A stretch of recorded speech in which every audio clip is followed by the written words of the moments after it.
Une fois par mois, le Conseil de développement du Pays des Vallons de Vilaine vous donne rendez-vous pour Notre territoire en vie. Des échanges et réflexions avec des invités dans la convivialité, l'humour parfois et le respect toujours. Et n'hésitez pas à nous solliciter pour prolonger le dialogue et proposer des sujets sur le site de Radio Laser.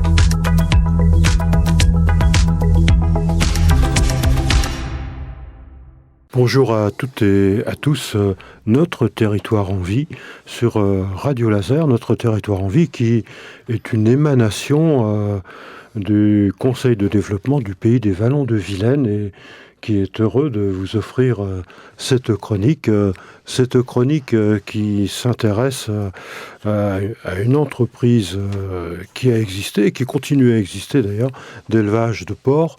Et notre invité, c'est André Houguet. Bonjour André. Bonjour Bernard. Et on a d'autres invités, que vous connaissez.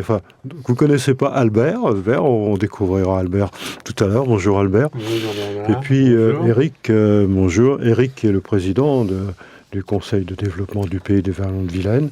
Et bonjour à tous.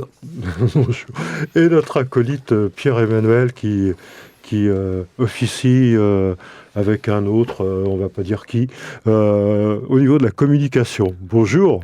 Bonjour à tous. Eh bien, on va parler donc du porc. Alors vous savez que le porc est apparu, a été domestiqué il y a 8000 ans à peu près. Il vient du sud de la Chine. Et le porc lui-même fait partie des suidés, de la famille des suidés. Et il est apparu au tertiaire, à l'ère tertiaire, donc il y a bien longtemps.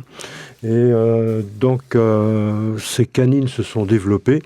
C'était un sanglier au départ, il y en a toujours des sangliers d'ailleurs. Et ces canines se sont développées, et puis donc il a été ultérieurement domestiqué. Donc c'est à partir de sangliers sauvages que le porc est arrivé ici en Europe, et en l'occurrence en France.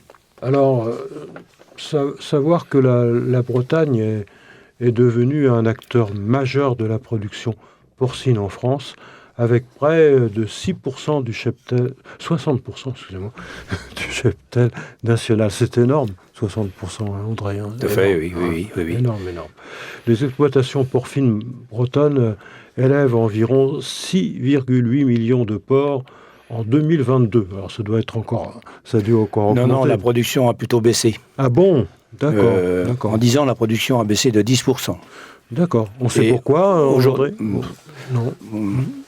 Éleveur de porc, c'est une profession très spécialisée, très technique. Et il faut énormément de capitaux aussi pour un élevage de porc. Et il faut que des jeunes s'installent aussi pour remplacer ceux qui partent en retraite. Il n'y a pas suffisamment d'installations pour compenser le nombre de départs en retraite. En fait. Eh oui, alors effectivement, ça mobilisait à l'époque, en 2022, environ 10 000 emplois directs, et la production s'élevait à 2 milliards d'euros. En fait, c'est beaucoup plus que ça, c'est 30 000 emplois. D'accord. Et l'agroalimentaire en Bretagne, c'est 142 000 emplois. En amont et en aval de l'agriculture. Merci de compléter. Et ça structure beaucoup la Bretagne. Oui. Ça crée, dans certaines régions, notamment le centre-Bretagne, c'est 30% de l'emploi salarié en agroalimentaire. D'accord. Alors, 60% de la viande de porc est française et un tiers permet de fabriquer la charcuterie. Oui. Je confirme, oui. D'accord. Alors, malgré les années, l'élevage porcin en Bretagne est également confronté à des défis environnementaux. Lesquels notamment la pollution par les lisiers provenant des élevages, mais aussi certains traitements médicamenteux, on en parle souvent d'ailleurs aussi, et puis on parle beaucoup du changement climatique qui impacte probablement de plus en plus. Et puis on parlera aussi du respect de l'animal à partir de Chartres de 1976, et puis plus tard en rapport avec l'expérimentation animale en 2014. Alors, André va nous préciser tout cela. Il a développé son exploitation dès 1960, c'est ça, André? On en parle. Alors, en fait, j'ai acheté quelques truies en 1969 sur l'exploitation de mes parents. J'étais aide familiale à l'époque. On y reviendra. Voilà. D'accord. Voilà. Et donc, c'est à proximité de Bourg-des-Comptes.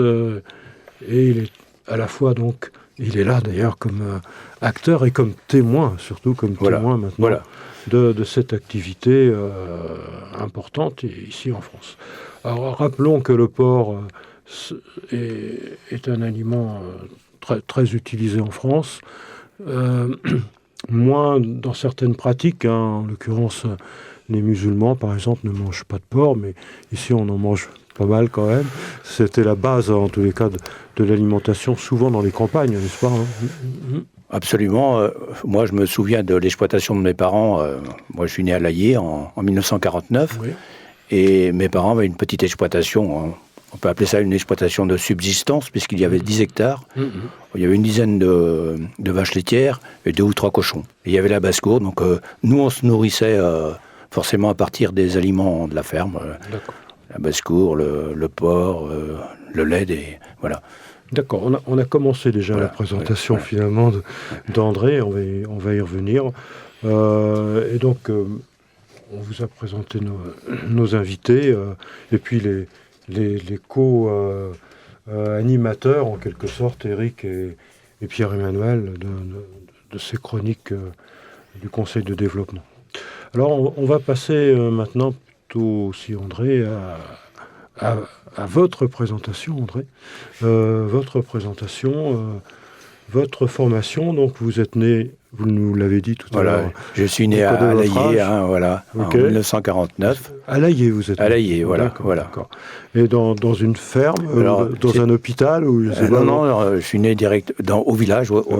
À ce moment-là, les femmes n'allaient pas à la clinique. Voilà, je suis né. Et mes parents avaient effectivement une petite ferme, comme il y avait beaucoup à l'époque. 10 hectares, c'était assez dur, il n'y avait pas de confort, évidemment. Les maisons étaient en terre battue, c'est ça? Terre battue. Pas de douche. Sans eau. Voilà. Et l'électricité n'était pas encore arrivée. Moi, j'avais 7 ans quand l'électricité est arrivée à la maison. Alors, l'électricité, c'était une simple lampe, une prise de courant pour brancher le poste radio. Voilà. Vous étiez pas à la bougie quand même. Vous aviez déjà un petit point d'électricité. Oui, à partir de 7 ans. Mais avant, il y avait rien en fait. Voilà. Et vous bougiez peu. On en avait parlé un petit peu. La seule distraction à ce moment-là, c'était la messe, je crois, non? Il y avait la messe, effectivement, et il y avait aussi, on appelait ça quand il y avait un cochon de tuer, il y avait donc on allait chez les oncles, chez les tantes, manger on appelait ça la boudinerie, voilà. Ah, la boudinerie, voilà. D'accord. Moi, j'ai connu ça un peu dans le Berry.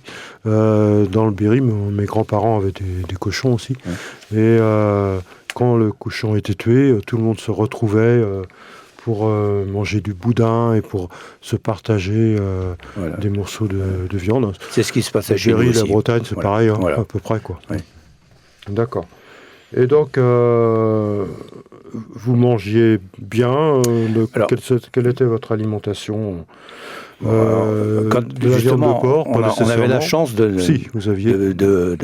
bien nourri, puisqu'il y avait la volaille, il y avait le lait, il y avait le porc. Par contre, au niveau habillement, c'était pas ça quand même.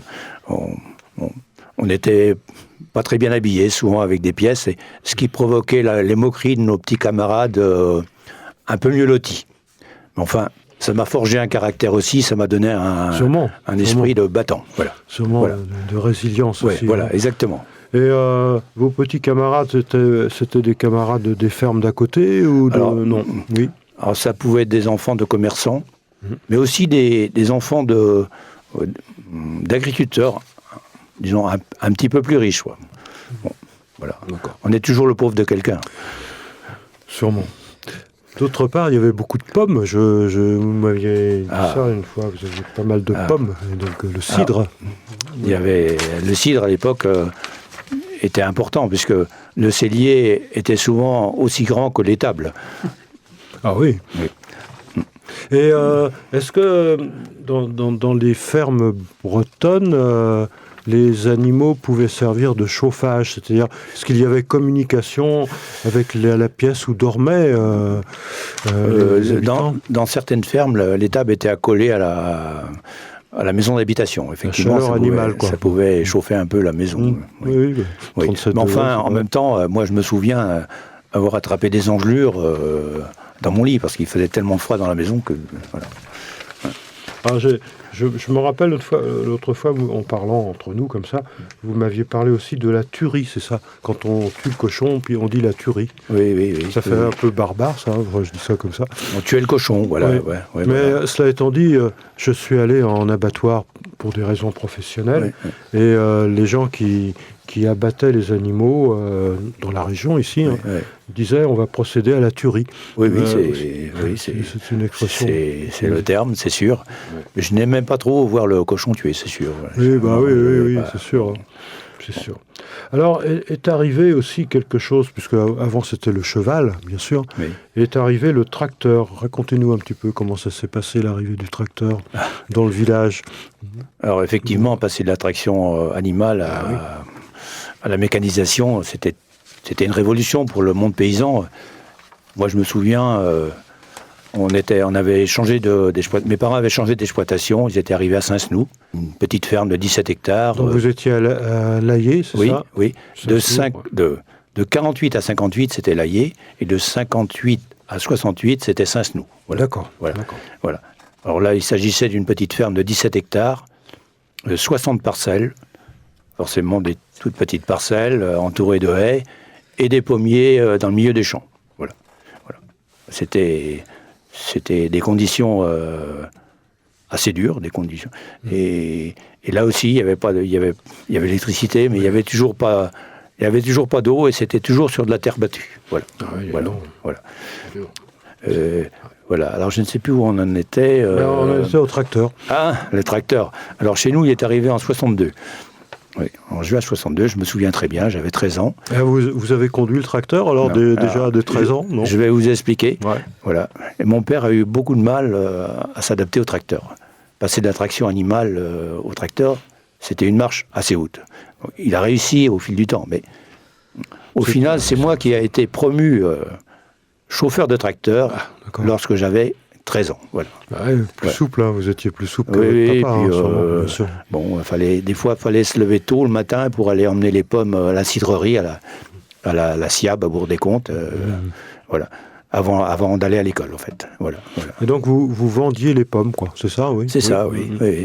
Et vous faisiez du cidre ou non? Vous faisiez faire, non? Alors, vous faisiez fermenter les pommes ou pas? Il y avait les pressoirs autrefois dans les exploitations agricoles, mais au fil du temps, ça a été remplacé par la presse ambulante. Vous parliez aussi du fait que c'était parfois un jeu de poker menteur quand il fallait négocier la vente des animaux, c'est ça? Ah oui, votre papa était... C'était tout un spectacle, c'est sûr. Oui. C'était ça se passait sur les marchés, dans les halles ou... Alors, des fois, les animaux étaient négociés directement à la ferme, mais je me souviens du marché au Vau de Guignin. Là, c'était quand même un gros marché, et là, il y avait des négociations assez... Oui, c'était théâtral, en fait, parce que fallait trouver le bon niveau de prix entre le marchand de bestiaux et l'agriculteur. Et là, c'était un spectacle, c'est sûr. Absolument, sûrement. Ah, vous avez parlé du myrus. Moi, je me rappelais, mes grands-parents dans le Berry parlaient du myrus. Le myrus, c'est un poêle à charbon, hein, c'est ça?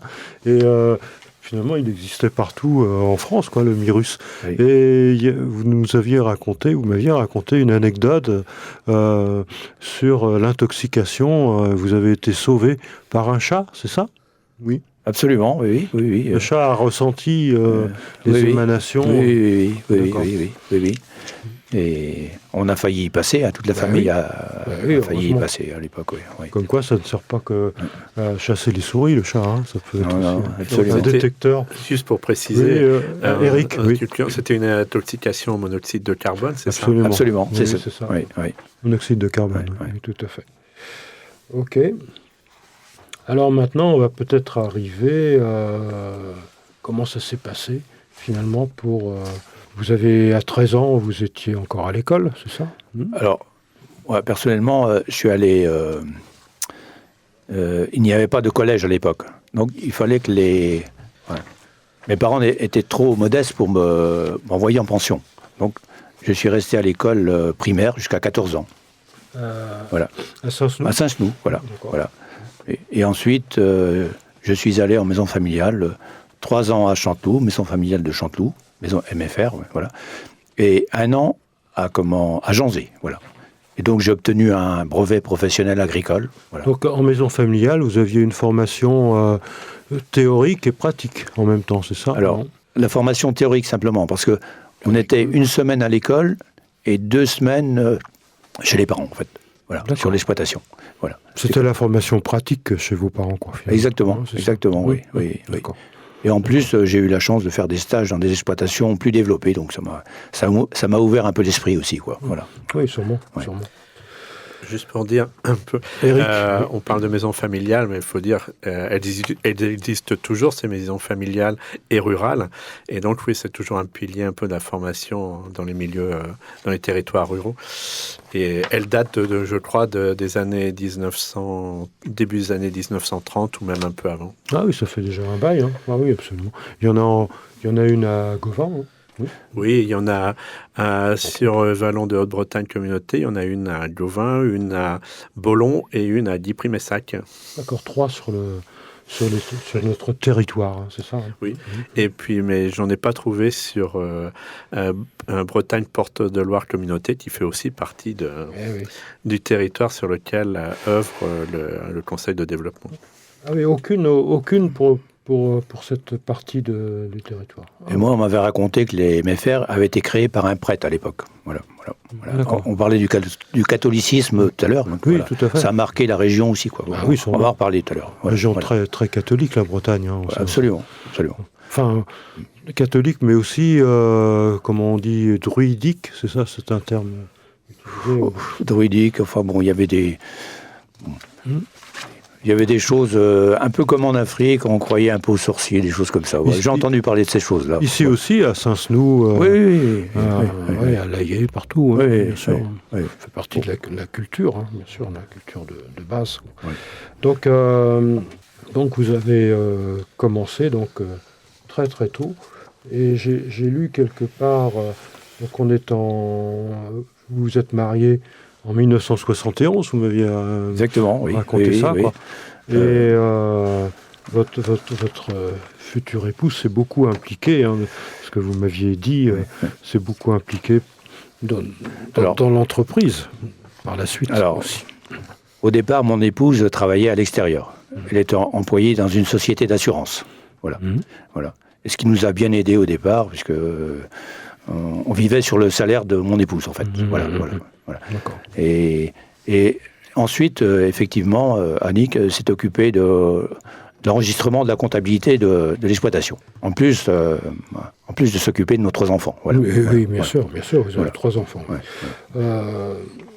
Votre maman, je crois, engraissait environ une dizaine de veaux, je crois, pendant une période-là. Oui. Et ça a pu générer de l'argent. Et grâce à ça, ça vous a permis d'acheter vos premières truies. Oui, exactement. C'est finalement là, et on est en 1967, c'est ça. Et c'est là, finalement, que les choses ont commencé pour vous, quoi. Et ça a été votre futur métier, finalement. Oui, absolument. Ça a germé en vous cette idée, à partir de là, de dire, tiens, voilà, j'ai acheté des truies, je vais développer ça. C'est venu comme cela. Oui, c'est venu comme ça. Ça me paraissait une source de revenus intéressante, en fait. Oui, vous lisiez, vous m'aviez raconté que vous lisiez beaucoup de revues, vous vous informiez beaucoup. Oui, je m'informais beaucoup. Ça m'a aidé au départ. Mais enfin, ça n'a pas suffi pour faire de moi un éleveur compétent. J'ai été aidé par la suite par des techniciens, J'étais entouré aussi de gens qui m'ont aidé à grandir. Oui. Voilà. On parle de techniciens, c'était des techniciens de coopératives, de chambres d'agriculture. Alors, à l'époque, la personne qui m'a appris vraiment le métier, c'était un technicien de groupement. C'était la CIBAR, à l'époque, ça s'appelait la CIBAR. Et c'est lui qui m'a appris tous les rudiments du métier. Voilà. Et il venait sur le terrain ? Oui. D'accord. Oui. À la ferme ? Oui, absolument. Oui. Pour dire tout ça. Oui. Et donc, les choses se sont développées progressivement. Vous pouvez nous raconter un peu ? Oui. Alors, j'ai commencé à investir vraiment, à demander un prêt en 1973. Voilà. D'accord. Voilà. Et à l'époque, je demandais 60 000 francs. Et la caisse locale de Guichard... C'était beaucoup à l'époque. Bon, c'était beaucoup, oui. Surtout par rapport à disons, aux conditions modestes de mes parents. Donc, le banquier voyait un peu, me voyait au travers de mes parents, en fait, un petit peu, quoi. Oui. Voilà. Et donc, 60 000 francs, j'avais obtenu 28 000 francs de part de la banque. Donc, il me manquait 32 000 francs. Oui. Voilà. Et c'est le groupement de l'époque qui m'a avancé l'argent pour construire mon premier bâtiment. Donc, on vous a fait confiance ? Oui. Tu peux André, préciser Eric. ce que était ce groupement, qui le constituait, comment il intervenait? Alors, c'est un groupement de producteurs. Alors, comment expliquer ça? Il y avait des fabricants d'aliments aussi qui étaient dans ce groupement. Ça s'appelait une SICA à l'époque. C'était pas vraiment une coopérative à l'époque. Voilà. Et donc, c'était un groupement Elle était constituée de personnalités, alors de fabricants d'aliments, d'agriculteurs. Oui, c'est ça, oui. Voilà. C'était un petit groupement à l'époque, puisqu'il n'avait pas d'abattoir. Voilà. Et les abattoirs étaient toujours sur Rennes, non? Ou à Saint-Maur? Non. À l'époque, les abattoirs appartenaient plutôt à des privés. D'accord. Oui. Et c'est au fil des années que les agriculteurs ont constitué des coopératives comme la Coperle, par exemple. Et je me souviens, la Coperle à Lamballe, qui était Montfort-sur-Meux, à Lamballe. À Lamballe. Et ils ont racheté après l'abattoir privé de Montfort-sur-Meux. Ah, c'est pour ça. Ensuite. Voilà. Et la Coperle, c'est 7500 salariés et c'est 4500 producteurs de porc. Voilà. Ouais, c'était très important. Donc avec cette aide, vous avez commencé, donc vous avez fait construire les bâtiments. Oui, à l'époque, c'était une maternité de 20 places sur paille. Voilà, beaucoup de travail manuel pour enlever le fumier, distribuer l'aliment à la main. Il fut une époque, avant l'automatisation, je portais 12 tonnes de charge tous les jours. Voilà. Vous avez pas mal au dos avec ça? Je l'ai fait jusqu'à 40 ans, et puis après, voilà. Courageux. Les conditions se sont améliorées. Et ça va maintenant, le dos? Vous êtes en retraite maintenant. Ça va. Là aussi, j'ai eu des formations pour apprendre à porter des charges et voilà, pour soulager ma colonne vertébrale. Bien se positionner. Voilà, absolument. Et à l'époque, j'avais mal au dos aussi parce que j'avais beaucoup de stress, j'avais peur de ne pas y arriver. Voilà, tout ça joue en fait. On a une super évolution en ce moment avec les exosquelettes. Ah oui, ça c'est une belle avancée. Porter des super charges. Intéressant. On devient des Superman, comme on dit, quoi. Donc alors après, donc vous avez construit ces bâtiments, et comment les choses ont évolué. On est en 1973. Là, en 1973, oui. Oui, voilà. Et donc, 60 000 francs d'investissement, à l'époque, c'était une excellente année en termes de revenus, puisque 60 000 francs d'investissement, 60 000 francs de revenus. Bon, voilà, c'est... Voilà. Bon. Bien. Et surtout que je démarrais avec rien, donc c'était intéressant. Oui. Voilà. C'est ce qu'on a... Ce qu'on a entendu, c'est très très courageux. Et donc ensuite, Vous avez tourné comme ça pendant quelques années? Oui, je vais vous expliquer un petit peu. Oui. Alors j'ai reconstruit un autre bâtiment en 76. Donc un poste sevrage à l'époque. Vous avez encore eu un prêt ou vous avez pu investir? Le banquier me faisait confiance. En fait. Voilà. Il m'a pas déroulé le tapis rouge, j'exagère un peu, mais il n'empêche que j'avais acquis la confiance du banquier, c'est sûr. Voilà.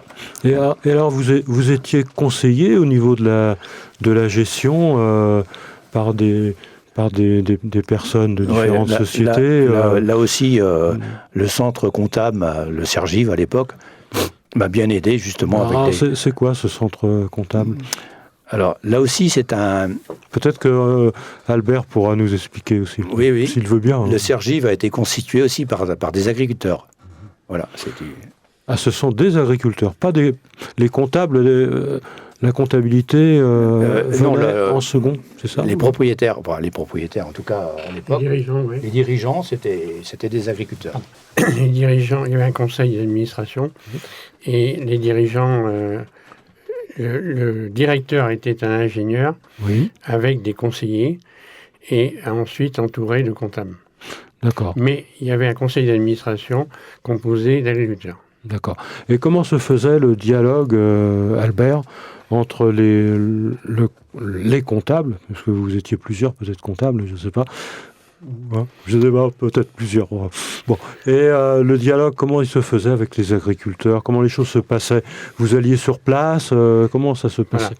À l'époque, on devait être 7-8 comptables. Ah oui, quand même. Et donc, on allait sur place, effectivement. Alors, quand vous alliez, excusez-moi, quand vous alliez sur place, Albert, vous regardiez quelles étaient les rentrées, les sorties, etc. Comment ça se passait? Voilà. Donc il y avait la TVA est arrivée en 1968. 68. Donc à partir de 1968, il a fallu tenir des registres. C'était obligatoire. C'était obligatoire. Avant, il n'y avait rien. Avant, il n'y avait rien. Enfin, disons qu'à partir de 68, il y a eu une période où ça n'a pas été obligatoire. On faisait une option. Ensuite, c'est devenu obligatoire. Et là, les enregistrements, donc en fonction de l'évolution de l'exploitation, il fallait généralement aller sur place pour pouvoir recenser tous les documents et les enregistrer. Et est arrivé après, en 72, le bénéfice réel. Donc, au-delà d'un certain seuil de chiffre d'affaires, une déclaration approfondie, un dossier approfondi pour déclarer les revenus. Il y avait un seuil bien précis. Oui, il y a un seuil de chiffre d'affaires. Et donc, voilà. Et là, le développement s'est fait beaucoup plus important du fait que les obligations TVA étant remplies généralement assez facilement de la période de 68 à 72, après, ça devenait compliqué. Et là, il fallait une assistance. D'accord. Et donc, l'assistance consistait en quoi, Albert? Alors, l'assistance, d'une part, apprendre à bien classer les documents. Donc, il fallait apprendre à l'agriculteur comment classer ces documents, c'est ça? Bien classer les documents. Et ensuite, pour ceux qui voulaient, enregistrer. On accompagnait les agriculteurs dans l'enregistrement et leur expliquer comment faire. Et sinon, s'ils ne voulaient pas le faire eux-mêmes, on avait des comptables qui venaient et qui intervenaient pour le faire. D'accord. Et André, donc, quelles étaient vos demandes par rapport au comptable? Vous lui disiez, voilà, j'ai tel problème, comment je fais? Comment ça se passait? On était un peu des apprentis en comptabilité, on avait vraiment besoin de professionnels pour... On est toujours des apprentis plus ou moins. Pour nous accompagner. Au départ, j'enregistrais moi-même la TVA, mais bon, ça devenait compliqué. Alors, et puis, j'avais un voisin qui était adhérent du Cergive. Il m'a dit, je lui ai demandé, moi, je dis, oui, bon, voilà. Et c'était beaucoup plus simple de se faire accompagner par un comptable et pour valider les comptes aussi, quoi. Voilà. Alors, cet accompagnement s'est fait sur depuis 1973 à peu près jusqu'à tout le temps, quoi. Oui. Toute la... Vous avez été suivi en quelque sorte. Albert a vu l'évolution de l'exploitation. Alors Albert, comment il a vécu, indépendamment de vous, André, comment Albert a vu l'évolution, puis on passera à vous, comment Albert a vécu l'évolution de l'exploitation la mise en place de la comptabilité en premier lieu s'est faite d'une façon très, très simple parce que André et Annick étaient très réceptifs aux conseils qu'on apportait. Donc, la mise en place s'est faite facilement. De bons élèves, quoi. Voilà. Et ensuite, l'accompagnement, de même. On n'a jamais eu de gros problèmes relationnels. Ça, c'est important, l'aspect relationnel. Ils étaient très réceptifs, parce que c'est pas toujours évident d'arriver et d'imposer certaines choses, parce que là, il fallait une certaine rigueur.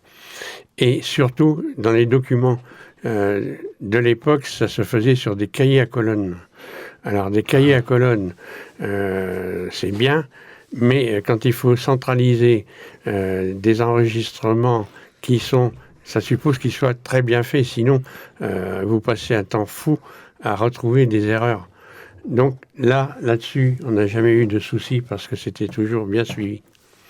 Et avec des passages réguliers, généralement c'était 2-3 fois par an qu'on se voyait pour les enregistrements et ensuite à la clôture comptable, donc l'inventaire, la mise en place de l'inventaire et ensuite chiffrer et sortir les documents comptables, ça demande un temps très important. Et suite à l'élaboration de ces documents, il y avait la remise de résultats. Généralement, 2 mois à 3 mois après l'inventaire. C'était à peu près les délais. Donc, on s'imposait une remise de résultats avec André, Annick, et à l'époque, oui, il y avait... comment il s'appelle il n'était pas là. Alors, la constitution d'une société. Ah oui, j'ai démarré seul, j'étais seul de 73 à 80, voilà. Ah, oui, quand même, ça fait quand même 7 ans. 7 ans, voilà. Et ensuite... Tout seul Tout seul, avec l'aide de mes parents, quand même, voilà. Mais c'était une exploitation. Mais donc, j'étais tout seul, patron à l'époque. Comptabilité également. Voilà, continuer les enregistrements à suivre, oui. Alors, à l'époque, c'est sûr, je m'occupais du poulailler de dinde aussi, alors j'avais l'aide de mes parents, et de mes frères aussi qui venaient, enfin mon frère, mon petit frère qui était aide familiale aussi sur l'exploitation, sur l'exploitation de mes parents, mais qui m'aidait quand même, quoi, voilà. Alors quand on parle de poulailler, moi j'ai le souvenir de mes grands-parents dans le Berry avec un poulailler d'une dizaine de poules, quoi. Oui. Vous, c'était un poulailler bien plus important sûrement, non? Alors c'était un poulailler de dinde repro, de 1400 places, voilà, oui, c'est pas la même en cage. De reproducteurs. Voilà, c'est ça, exactement, Eric. Voilà. Merci, Eric. Il fallait inséminer les dindes toutes les semaines, et puis voilà, c'était un travail très technique aussi. Oui. Ah oui, sûrement. Oui. Et donc, vous tiriez des bénéfices aussi du poulailler aussi, en plus. Oui, j'avais la chance d'avoir un patron qui m'avait mis à la participation aux bénéfices, et effectivement, ça nous a bien aidé à démarrer. Voilà. Et donc, Albert participait aussi à la gestion et du poulailler et de l'élevage de porc, non? Non, le poulailler, j'étais salarié, moi, simplement. J'avais le statut de salarié. Voilà. D'accord. On va finir cette première chronique très intéressant d'avoir senti votre vécu, André, et l'assistance d'Albert au niveau comptable, mais on reviendra sur votre vécu au cours de la prochaine chronique. On vous souhaite à toutes et à tous un très très bon week-end. Prenez soin de vous et utilisez l'alimentation la meilleure possible. Et là, peut-être que le Conseil de développement qui travaille là-dessus aussi pourra vous conseiller, n'est-ce pas, Eric? Oui, tout à fait. Nous avons organisé donc le 17 novembre une soirée sur l'alimentation, la production et l'alimentation dans les vallons de Vilaine. Oui. Absolument. À suivre. On a enregistré ça. Voilà, et donc, oui, il y aura aussi sur des podcasts un peu sur cette soirée, donc que vous pourrez écouter. Tout à fait. Donc, on vous souhaite à toutes et à tous un très, très bon week-end. Au revoir.